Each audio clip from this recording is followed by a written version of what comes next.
Be strong.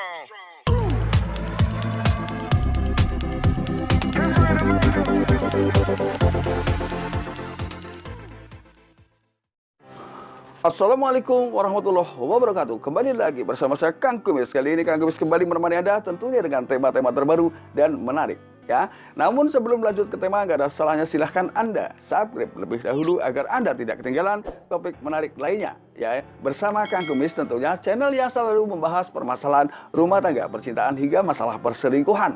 Nah, bicara tentang hal-hal seputar permasalahan rumah tangga, kali ini Kang Kumis coba ingin berbicara mengenai 10 tanda istri yang tidak gampang puas dengan suami. Nah, ini adalah tentunya kepuasan adalah harapan setiap insan. Ya, kepuasan adalah keinginan setiap individu, tentunya menginginkan sebuah kepuasan. Namun kepuasan ini sebetulnya bisa diciptakan dengan timbulnya banyaknya rasa syukur yang hadir dalam diri pribadi masing-masing. Ini bisa menciptakan kepuasan karena kepuasan ini adalah merupakan bentuk rasa syukur yang senantiasa kita rasakan di setiap harinya. Namun gak ada salahnya Anda memahami satu persatu poin-poin yang ingin Kang Kumis sampaikan mengenai 10 tanda wanita yang tidak gampang puas atau 10 tanda istri yang tidak gampang puas terhadap suami. Jadi gak ada salahnya dong Anda paham. Nah, ini adalah untuk kita sama-sama melakukan introspeksi ya antar pasangan. Jangan sampai hal-hal yang ingin Kang Kumis sampaikan ini terjadi di tengah hidup rumah tangga Anda. Yang pertama yaitu hilangnya rasa bahagia pada istri atau pada wanita. Nah, sebetulnya kembali lagi saya katakan bahwa kebahagiaan itu simpel, kebahagiaan itu mudah, kebahagiaan itu adalah tidak bisa diukur dengan kebahagiaan orang lain.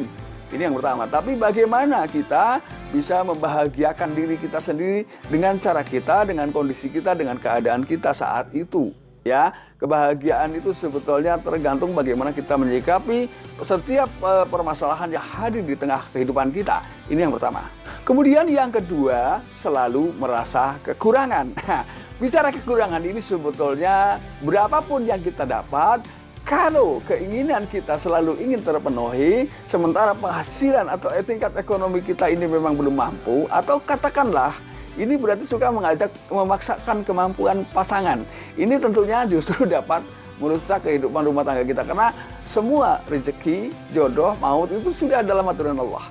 Jadi kita tidak bisa memaksakan diri. Artinya mohon maaf bagi para istri juga harus menyadarilah ya seberapa jauh kemampuan suami. Jika memang istri punya keinginan terhadap suami, maka katakanlah. Nah, di sini kita koordinasi ya, kita diskusi dengan pasangan. Lalu seandainya memang keinginan itu belum bisa didapat, tunggu sampai suami mampu memenuhi keinginan Anda. Ya, karena kalau bicara kekurangan, kalau nggak disyukuri semuanya kurang loh. Ya. Kemudian yang ketiga, poin ketiga ini mohon maaf sangat menyedihkan kalau menurut saya sebagai laki-laki ya, sebagai seorang pria. Karena di sini istri merasa bahwa suami adalah bukan orang yang mampu mencukupi kebutuhannya, atau ini adalah tentunya hal yang tidak diinginkan terjadi oleh siapapun. Tentunya setiap pribadi ya, setiap suami ingin selalu membahagiakan pasangan. Namun di sini sekali lagi adanya perbedaan nasib, rezeki dan juga keterbatasan pada pribadi seseorang tentunya adalah bukan hal yang sama, tapi tentunya berbeda-beda ya. Jadi kalau keinginan si istri ini memang melampaui atau di bawah kemampuan suami, ini tentunya adalah bukan hal yang mudah. Tapi ketika ini sudah berkali-kali saya katakan tadi bahwa ketika kita pandai bersyukur, apapun dan berapapun pemberian sang suami, kalau kita pandai bersyukur, maka hidup kita akan bahagia. Karena pada dasarnya, barang siapa mau mensyukuri nikmat Allah, itu Allah akan tambah. Tapi kalau sehari-harinya kita mengeluh, Allah akan kurangi nikmat kita. Ini kunci ya. Jadi sekali lagi, ini rupanya lebih cenderung ke wanitanya ya. Cenderung terarah ke para wanita ya. Jadi pandai-pandailah Anda semua, para istri terutama, mensyukuri pemberian suami. Karena apa? Dengan mengucapkan syukur dan terima kasih kepada suami itu udah pahala luar biasa loh. Ya. Kemudian yang keempat adalah si istri merasa kehilangan kemanjaan dari suami. Ini. Jadi di sini ini kembali kepada para suami, sesibuk apapun tolong sempatkan waktu untuk bersama keluarga, jadi si istri tidak merasa kehilangan apa yang menjadi keinginan. Karena kemanjaan itu nggak pakai biaya, ya. Cuman di sini tentunya si istri juga harus melihat kondisi suami saat itu. Kalau seandainya suami baru capek pulang kerja, kemudian tiba-tiba minta dimanja, itu juga tentunya kurang pas. Tapi ketika suami sudah istirahat, Anda sudah suguhkan semuanya yang menjadi kebutuhan suami, dan suami sudah terlihat bahagia, tidak menutup kemungkinan suami tidak akan menolak mungkin ketika diajak bermanja-manja bersama Anda. Jadi inilah yang harus Anda perhatikan ya, karena di dalam rumah tangga ini tentunya permasalahan kan bukan hanya masalah perselingkuhan saja, tapi di sini banyak masalah yang harus kita gali. Ada perekonomian, ada sebanyak hal ya yang harus kita saling paham antara suami istri ini. Lalu yang kelima, apabila memang perasaan-perasaan seperti itu terus diperkuat ya oleh si istri, maka tidak menutup kemungkinan akan hadir orang ketiga di tengah kehidupan rumah tangga Anda ya. Karena ketika dia merasa orang lain bisa memberikan sanjungan, bisa memberikan kebanjaan, bisa memberikan segalanya, atau bahkan apa yang ia inginkan, merasa ketika suami merasa tidak mampu, kemudian orang lain mampu, maka biasanya pasangan akan mudah condong ke pria lain ini. Lalu yang keenam, ini berkaitan dengan soal hubungan suami istri. Jadi istri setelah berhubungan ternyata tidak merasa bahagia. Nah ini, Anda tidak merasa bahagia sebagai istri karena pikiran Anda terlalu banyak memikirkan hal-hal yang memang mungkin di luar kemampuan suami. Nah, jadi itu dapat merusak konsentrasi saat Anda melakukan hubungan suami istri. Jadi ketika Anda mau melakukan hubungan suami istri, lupakanlah hal-hal yang dapat mengganggu konsentrasi itu, sehingga Anda betul-betul merasa bahagia pada saat dan setelah melakukan hubungan suami istri. Ini hal penting, karena ketika Anda terus-terusan merasa tidak bahagia, maka Anda akan mudah digoncang oleh pria-pria lain. Ini ketika memang Anda berniat sungguh-sungguh ingin membuat keluarga bahagia, tentunya nikmatilah apa yang ada saat ini ya. Karena sekali lagi sering banget saya ngomong, bahagia itu simpel, karena bahagia itu apa yang Anda punya tidak harus sama dengan yang orang lain punya, karena ini perbedaan rezeki, nasib ya, itu beda, takdir beda, jodoh beda ya. Jadi apa yang dimiliki mereka tidak harus Anda miliki. Tapi kalau Anda pandai mensyukuri, berapapun yang Anda miliki, Anda akan bahagia. Ini. Lalu yang ketujuh, sadar atau tidak, biasanya pasangan mulai membandingkan antara kemampuan Anda dengan kemampuan orang lain. Bicara kemampuan ini dalam tanda kutip adalah mungkin segala hal ini.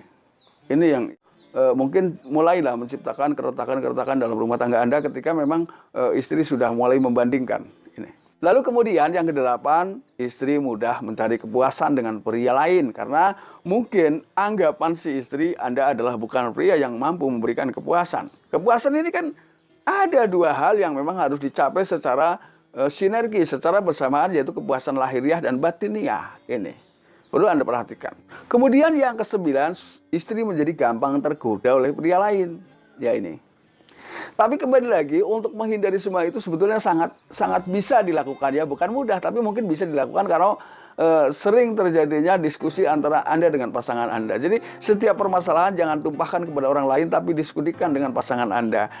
Karena bisa jadi permasalahan Anda saat ini adalah rahasia hidup Anda berdua ya. Lalu yang ke-10, ini adalah sangat luar biasa salah kalau menurut saya.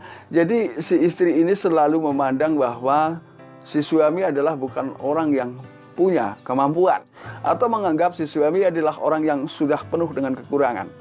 Padahal baru di depan tadi saya katakan bahwa kebaikan atau keburukan seseorang ini adalah tergantung bagaimana Anda melihat dari sisi mana. Ketika Anda seorang istri misalnya hanya memandang kekurangan suami, maka tidak disadari di balik kekurangan suami pasti suami punya kelebihan yang Anda lupakan. Ini yang harus Anda gali lagi. Jadi Anda tidak mudah menganggap bahwa suami Anda adalah orang yang serba kekurangan. Ini sangat luar biasa keliru menurut saya.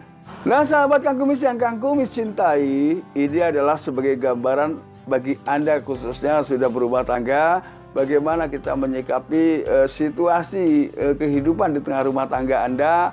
Harus tetap dengan kepala dingin dan juga ketenangan, karena di sini ketenangan mampu menyelesaikan setiap permasalahan yang hadir di tengah kehidupan rumah tangga kita. Karena tidak ada rumah tangga tanpa masalah. Walaupun permasalahan sering hadir di tengah rumah tangga kita, kalau kita selalu bijak dan sabar dan melakukan penyelesaian, maka pada akhirnya tidak ada masalah yang berarti buat Anda. Mudah-mudahan apa yang Kang Kumis sampaikan bisa bermanfaat, dan akhir kata, salam harmonis bersama Kang Kumis. Wabillahi taufik wal hidayah. Wassalamualaikum warahmatullahi wabarakatuh.